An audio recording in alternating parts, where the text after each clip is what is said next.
আল্লাহ বলে মুসা রে জলদি করে যা গিয়ে ফেরাউনের রাজ দরবারে দ্বীনের দাওয়াত দাও। মুসা আলাইহিস সালাম চলে গেছে। আমার ভাইরা, ফেরাউন তার মন্ত্রী পরিষদ বর্গের লোকেরা তারা সবাই মন্ত্রী পরিষদ বসে গেছে। মুসা আলাইহিস সালাম গিয়ে দ্বীনের দাওয়াত দিচ্ছেন।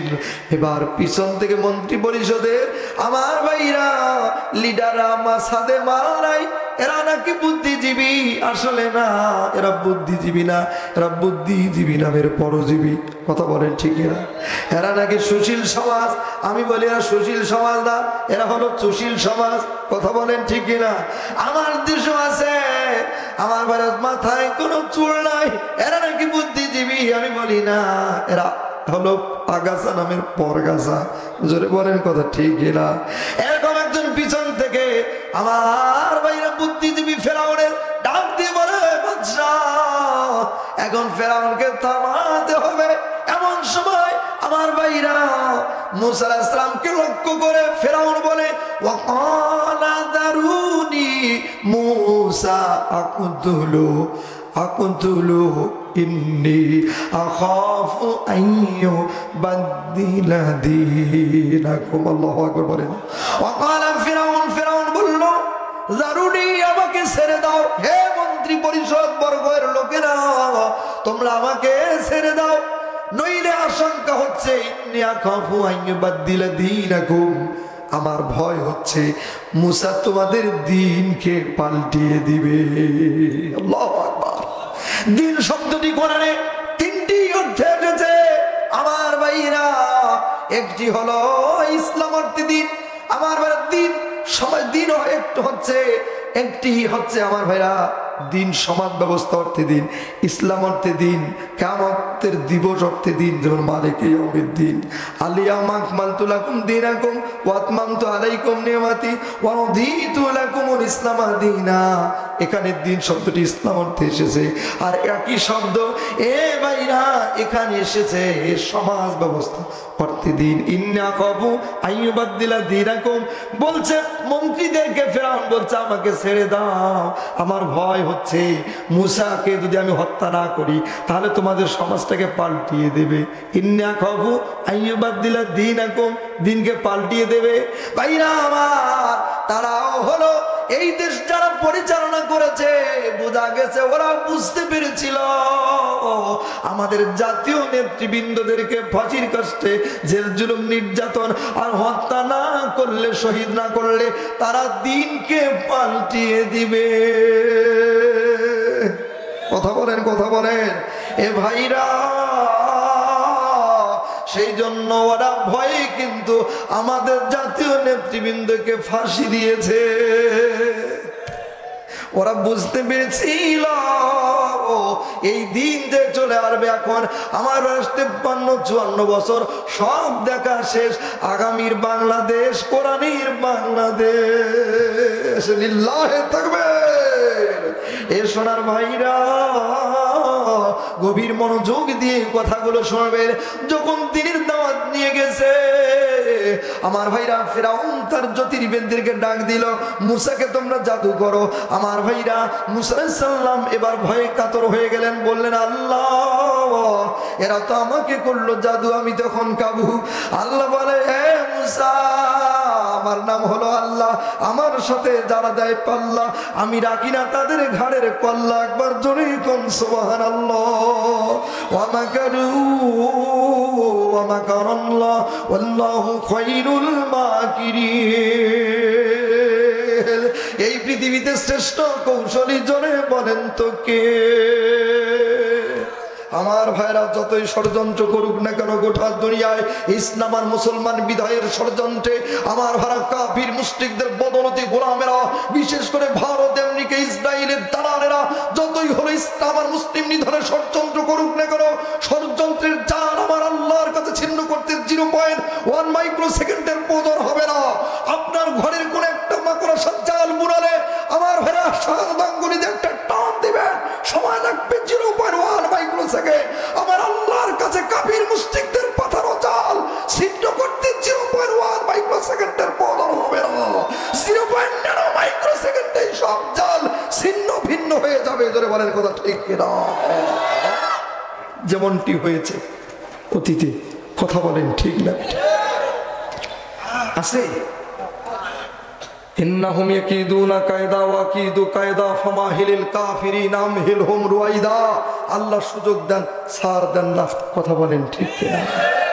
আমার ভাইরা, আল্লাহ ছাড় দেন না। দেখেন আল্লাহ কিন্তু ছাড় দেন না, যাই ষড়যন্ত্র করেছে আমার ভাইরা, ষড়যন্ত্রের সব কিছুকে আল্লাহ ধ্বংস করে দিয়েছেন, কথা বলেন ঠিক কিনা?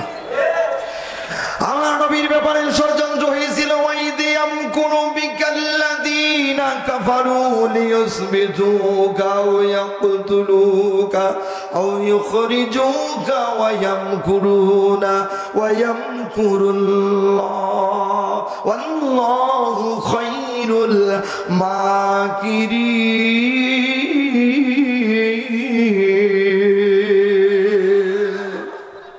এখানেও আল্লাহ তাআলা কাফিরদের, আবু জাহল, আবু লাহাব, উতবা, সাইবা, 49 জন মন্ত্রী বলে তারা ষড়যন্ত্র নবীকে জেলে ঢুকাইছিল। আমার ভাই এমনকি জেল থেকে মুক্ত করে আল্লাহ তাআলা তার হাবিবকে হেফাজত করেছেন, সাহায্য করেছেন, কথা বলেন ঠিক কিনা? ফিরে আসেন আমার ভাইয়ারা, যখনই মুসা এই কথা বললো যে আল্লাহ তো জাদু করলো, এখন কি হবে? বিশাল বড় বড় সাইজের সাপ। মুসা বলে, ওরে বাপ রে বাপ, একটা যদি কামড় মারে আমার গোষ্ঠী শুদ্ধ করে দিবে সাপ, কথা বলেন ঠিক কিনা?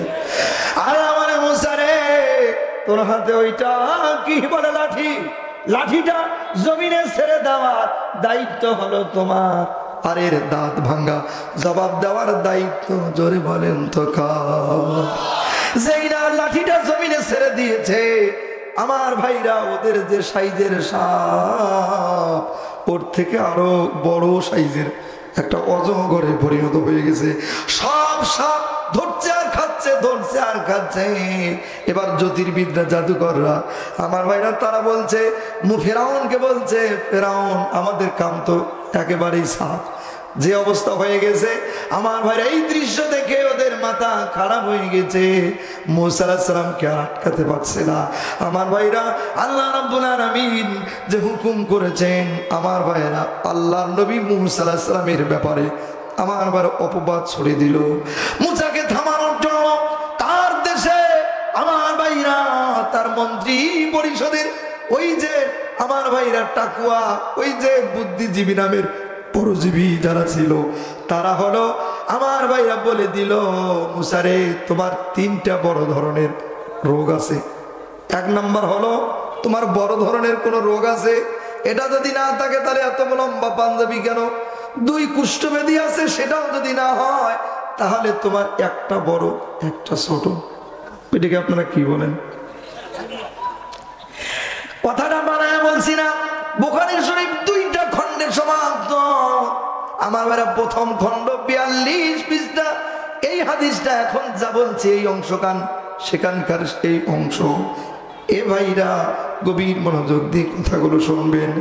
বাবু মান ইকতাসালা ওরিয়ানান ওয়াহাদাহু ফিল খলওয়াতে, এই শিরোনাম, এই টাইটেল দিয়ে আমার ভাইরা বিশাল একটা হাদিস নিয়ে আসা হয়েছে। ওই হাদিসটাই হলো, এই হাদিসটা তারা অপবাদ দিল, মুসার একটা বড় আর একটা ছোট। আমার ভাইরা, এই অপবাদ যখনই দিল, মুসা আলাইহিস সালাম সিজদায় পড়ে গেল, ডাক দিয়ে বলে, আল্লাহ ও মালিক, যে অপবাদ দিয়েছে আমার হাতে একজন লোক ইসলাম গ্রহণ করা তো দূরে থাক, আমার হাতে একজন মানুষ 1 গ্লাস পানিও পান করবে না। কারণটা হলো, এটা এমন একটা অপরাধ, মিশরের জমিনে আমার বাইরে এই রোগ যার থাকে তার থেকে 500 গজ দূরে মানুষ থাকে, এমন একটা ভয়ঙ্কর অপরাধ আমার বেড়া দেয়া হলো। মুসা আলাইহিস সালামকে আল্লাহ পাক ডাক দিয়ে বললেন, ও আমার পয়গম্বর, ওখান থেকে উঠে তুমি নদীতে চলে যাও। আমার ভাইরা গিয়ে তুমি নদীতে, আল্লাহ বললেন নদীতে নামো, সব কাপড় চোপড় ওই পাথরের উপরে রাখো। হুকুম যদি আল্লাহর হয়, জোরে বলেন তো কোনো ফতোয়া কাজে লাগবে নাকি? ভাইরা আমার, এই পৃথিবীর বৃক্ষ, তরুলতা, গাছপালা, নদী, সাগর সবকিছু আইন মানে, জোরে বলেন তো কার? আন-নাজমু ওয়াশ শাজারু ইয়াসজুদান।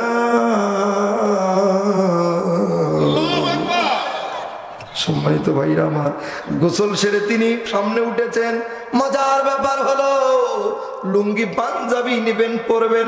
আল্লাহ বলে জিবরিল this is my order, so follow, জলদি করে চলে যা, গিয়ে পাথরের উপরে হুকুম ফরমান জারি করে দে, পাথর দৌড়াতে হবে। হুকুম যদি আল্লাহর হয় পাথর দৌড়াতে পারে কি পারে না? এ ভাইরা, যেই না হুকুম আল্লাহর হয়েছে, আমার দেশের নোয়া পাজরো মার্সিডিস আমার ভাইরা এই দামি দামি গাড়িগুলোর মতো দৌড়া শুরু করেছে। মুসা আলাইহিস সালাম বাম হাতটা লজ্জাস্থানের উপরে দিলেন, ডান হাতটা পাথরের দিকে বাড়ালেন। এবার পাথর দৌড়ায়, মুসাও দৌড়ায়, পাথর দৌড়ায়, মুসাও দৌড়ায়। এ ভাইরা, কোন পাথর থামছে না, শুধু দৌড়াচ্ছে। মাঝখানে একটা ভারী পড়ে গেছে। আমার ভাই মুসা আলাইহিস সালাম ডাক দিয়ে বলে, বাড়িওয়ালা ভাই, জলদি করে একটা লুঙ্গি চাই, আমার পরনে লুঙ্গি নাই। আল্লাহ বলে, জিবরিল জলদি করে বল, এই পৃথিবীর কোন লুঙ্গি পরা যায় না, লুঙ্গি পড়তে হবে ওই পাথরের ওপরে। এ ভাইরা, পাথর দৌড়ায়, মুসাও দৌড়ায়। পাথর কোথায় গেল, মুসা কোথায় গেল, পাথর আর মুসা কোথায় গিয়ে থামলো, আর কি কি ঘটনা ঘটলো শোনার দরকার, জোরে বলেন তো আছে না?